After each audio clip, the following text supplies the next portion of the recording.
We begin the day with a ceasefire in Gaza now in effect.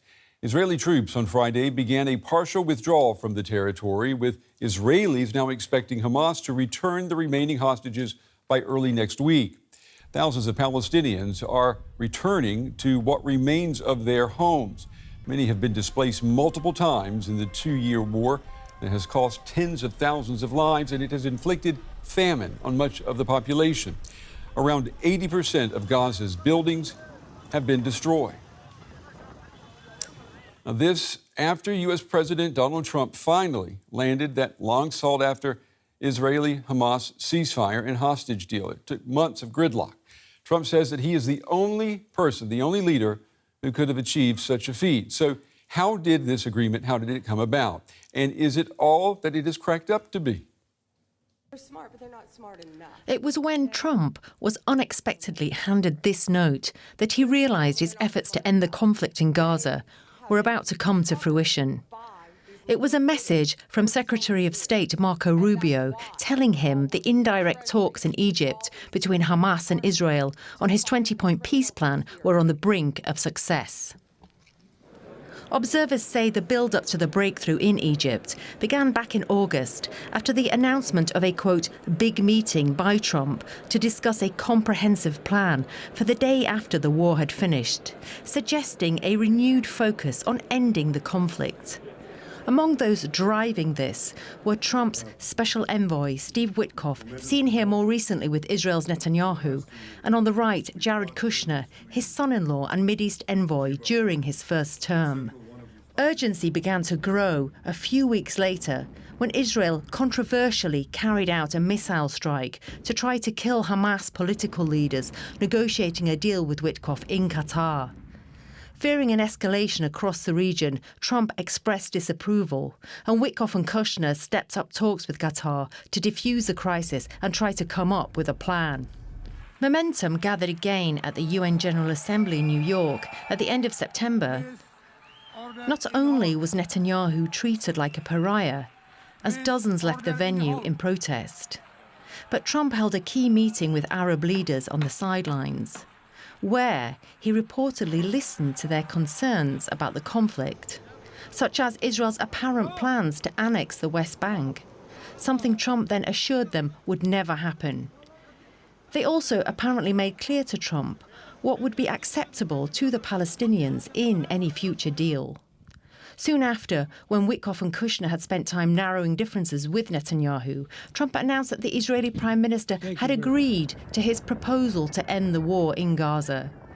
As the offensive on the ground continued, the key now would be Hamas's response to the Trump plan. This turned out to be a yes, but with conditions. Some argue this could have been seen as a rejection, but Trump decided to interpret it as acceptance. A week later, Phase 1 has been approved, but the difficult details of Phase 2 have yet to be worked out. Well, joining me now is Mohammed Shehada. He's a Palestinian writer and analyst from Gaza. He's also a researcher at the European Council on Foreign Relations, and he joins us tonight from Copenhagen. Mohammed, it's good to see you again. You know, you and I, we spoke about 1 week ago, and then the signs pointing to a ceasefire in Gaza, they were not so clear. Tonight, we've got a ceasefire that is in effect. What does this mean for the possibility of a lasting peace? Well, we can only hope that it sticks. For now, we see the immense happiness of families that will be reunited, the families of captives and hostages, as well as Palestinian families in Gaza that are returning to their homes in the north. There's immense devastation, and there's a long way ahead. There are still multiple contentious issues, the decommissioning of Hamas, the IDF withdrawal from Gaza, and a path towards a Palestinian state that lives side by side with an Israeli state. And all of these topics are not very particularly easy. But it would take some effective pressure from the White House as well as Europe to make sure that both sides stick to the deal until it's fulfilled completely. We have seen the images today of Palestinians in Gaza walking, returning to what remains of their homes. I mean, it's a concrete jungle, a wasteland before them. What are your family and friends in Gaza, what are they telling you? Oh, well, my phone didn't stop ringing since this morning. Friends and family literally begging for any kind of shelter whatsoever. People are calling one another to check, is your home still standing? And virtually every single person I know had their homes either bombed, burned to the ground, detonated from the inside, bulldozed, or heavily damaged to the point that it cannot house any human habitation anymore. So it is catastrophic on this scale. But you have to remember that we as Palestinians, we've been through a similar episode, the Nakba of 1948. My grandfather was kicked out of his village to Gaza, to a sand beach with only a tent, and that was all he had. He lost everything, his land, his home, his assets, and they managed to rebuild their lives again. It takes some true will from the international community to extend a hand to people in Gaza to allow them to rebuild their lives. And more importantly, it takes lifting the Israeli siege on Gaza, allowing reconstruction to proceed unhindered. Because we have experiences from previous wars. For example, 2014, that was a war that I lived through, Operation Protective Edge. And the reconstruction process from that war was never finished by the time that this war started. It took more than 10 years and it was never concluded. And that was due to the Israeli siege on Gaza. So we hope that this would be lifted. Well, just help our viewers understand, Mohammed, what will people do in Gaza now when they find where they used to live, the address, and they find a building that has been destroyed? I mean, what do they do tonight, tomorrow, the next day? I mean, are they completely dependent on help and aid coming through from the UN? Yeah, absolutely. It is a matter of life and death to get as many tents in Gaza right now as urgently as possible, as well as prefabricated homes, housing units, caravans, or containers. That is stipulated in the ceasefire agreement. It was not fulfilled in the earlier one in January. Israel did not allow those items to go in, but now they're needed more desperately than ever before. As I'm talking to you right now, I'm still getting messages from friends and family who are literally begging for a single tent, because at the moment inside Gaza, it costs about 1,000 euros to get a tent to stay at. But nonetheless, you had a huge flood of humans moving to the north part of the Gaza Strip. Today, until now, they are still moving to the northern half of Gaza, and people are willing to burrow under the rubble of their homes or set up tents right next to their homes. I've seen neighbors and friends who are literally sleeping tonight in the ground floor of bombed buildings. The building is almost completely collapsed except for very minor parts of it, and they're trying to set up camp and sleep there. Yeah, it's just unimaginable for most people to think what that must be like. If this ceasefire holds, the next step will be for Hamas to give up its weapons, to give up control of Gaza, and for the Israeli military to withdraw from the Gaza Strip. Now, it is hard to imagine that all of this will take place in that order and that it will take place peacefully. Do you see reason for optimism here? Yes, absolutely. One reason for optimism is that basically it wouldn't take much to disarm Hamas of the offensive weaponry that threatens Israel, because they actually don't have a lot of these anymore. They ran out of rockets, basically. Virtually the very few rockets that they have left, they are extremely reluctant to use a single one of them. So decommissioning the offensive weaponry would not be particularly a difficult process.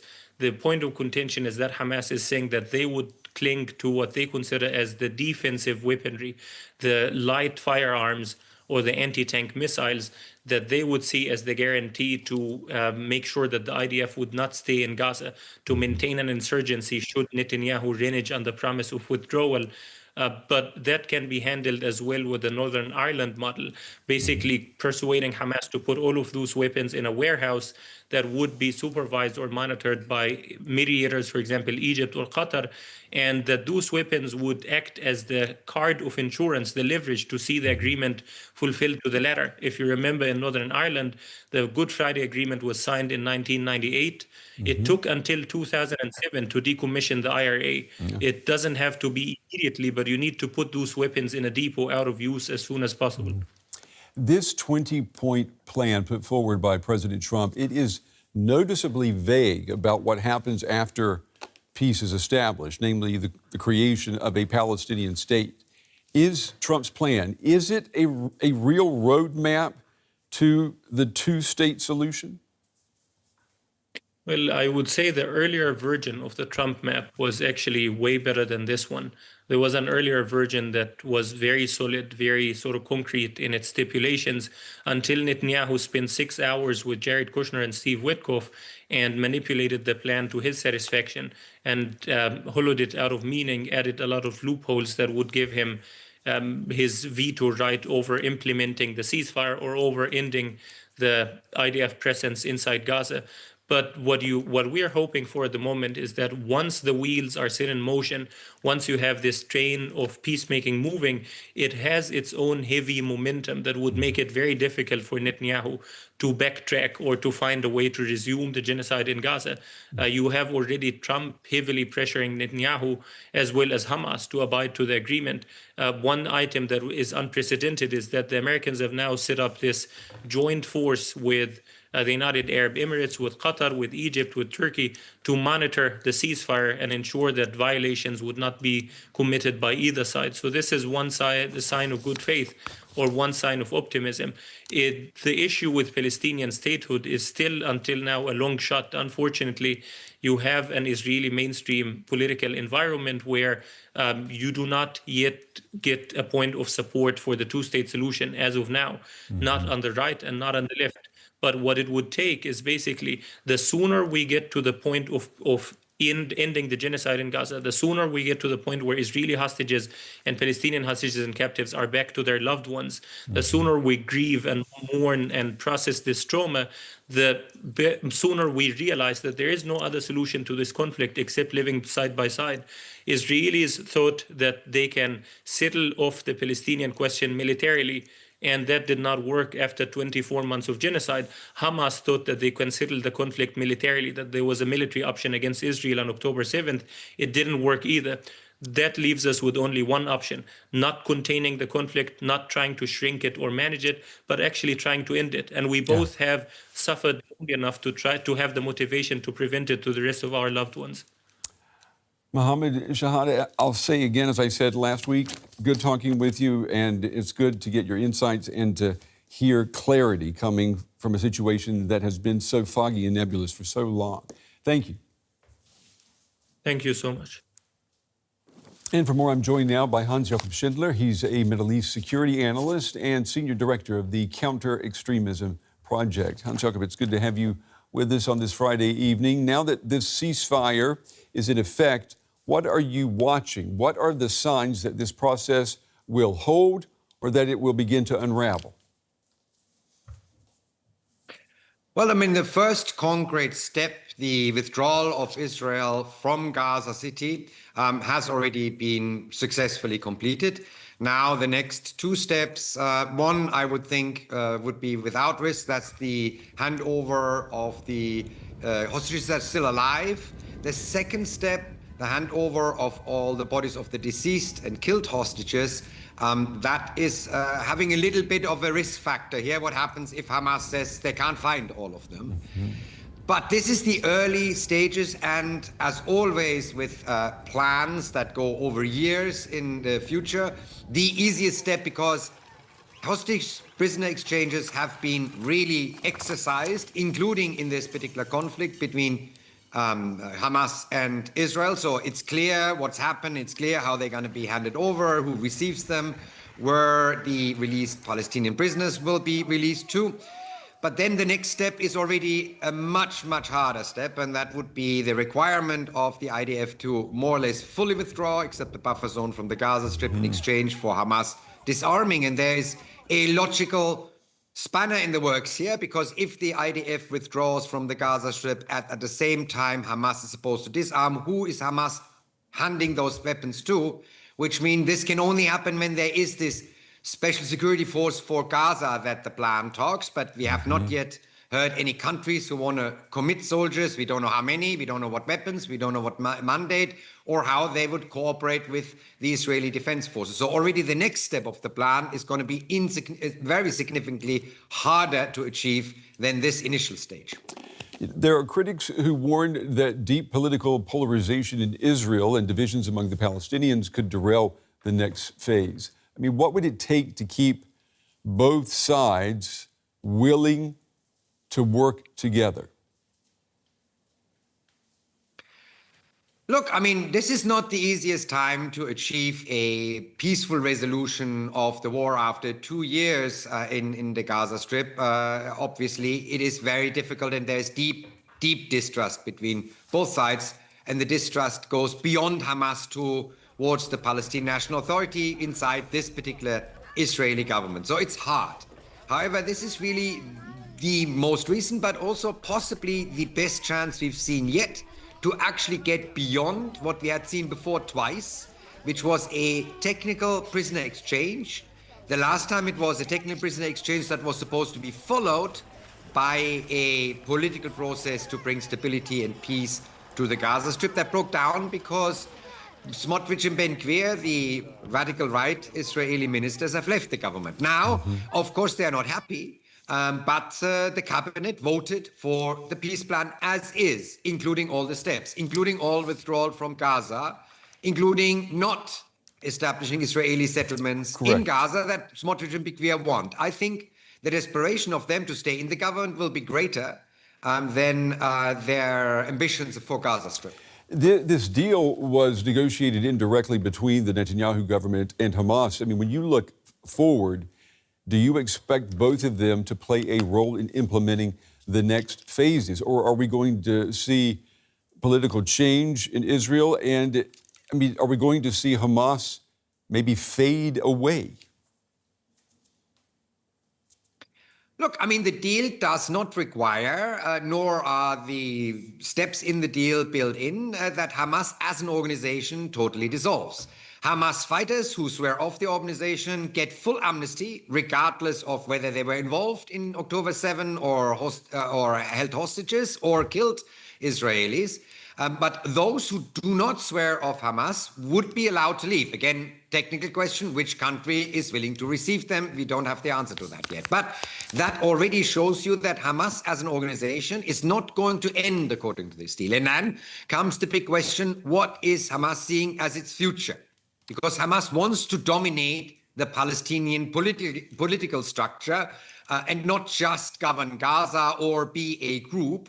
So is the decision of Hamas that they use the remaining structure that they still have in the West Bank to conduct terrorist attacks and therefore put the PNA under pressure in the future? Or is Hamas even, and we had 2 arrests of Hamas cells in the last 2 years, here in Berlin where I'm at the moment, is Hamas deciding that as an added element, they also need to strengthen their profile as a transnational, international terror groups with attacks on Israeli targets or Jewish targets outside of Israel and Palestinian territories? That is a question where no one really has a good answer to yet, but it is a risk. Yeah, it is a fragile ceasefire and still a distant peace. Hans-Jakob Schindler, as always, Hans-Jakob, we appreciate your time and your insights tonight. Thank you. Thank you so much. Natasha Hall is a senior fellow at the Geopolitics and Foreign Policy Department at the Center for Strategic and International Studies. She joins us now from Washington. Natasha, good to have you.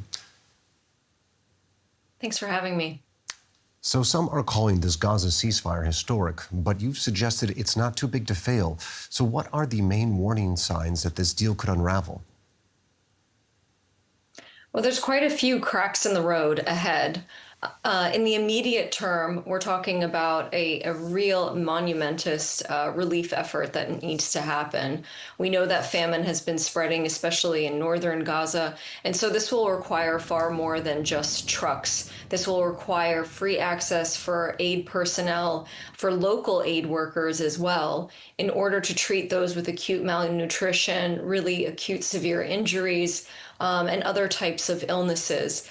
This is a population that is beyond despair. So this is going to require a very, very quick turnaround when it comes to trucks, to aid personnel, et cetera.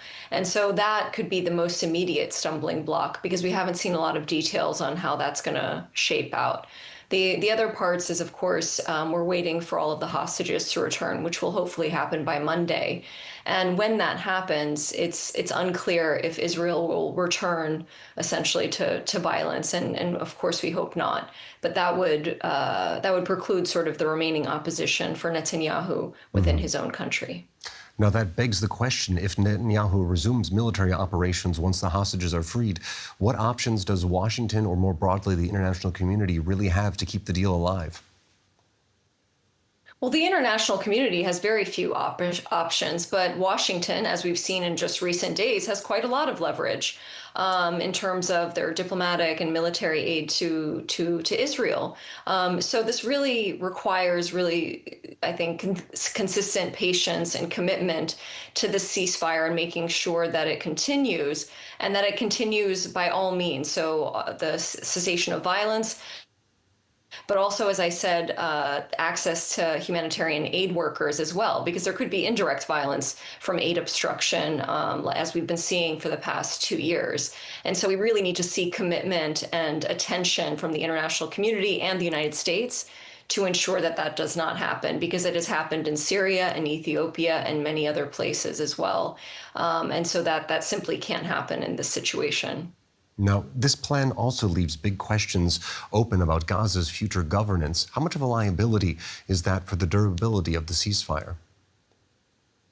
It's a huge liability, not just for the ceasefire, but for the past several decades. Palestinians were not part of this negotiations process. Hamas had to give it the green light, but we're already talking about some kind of apolitical, technocratic Palestinian body, which even the Netanyahu government hasn't, green lighted necessarily. But we're talking about a people that require self-determination. I mean, this is the core of the conflict itself, and we simply haven't seen that for decades. And so if that doesn't happen, I do fear that the wider war, the one that we've been seeing for over half a century, will restart in some form or another. Now, how closely will America's friends and allies in Arab nations be watching the U.S.'s commitment to making sure this deal sticks and develops? We have just about a minute of time, if you could keep your answer short. Yeah, sure. I mean, what I worry about is that it's not just the attention span of President Trump, but it really is of the international community. I mentioned Ethiopia, I mentioned Syria, but in many situations like this, when you have a ceasefire signed and some kind of ebb in the violence, people look away. And that's when the big problems start to arise. And so that can't happen in this situation. All right, I'm afraid we're going to have to leave it there. That was Natasha Hall at the Center for Strategic and International Studies. As always, thank you very much for your analysis. Thank you.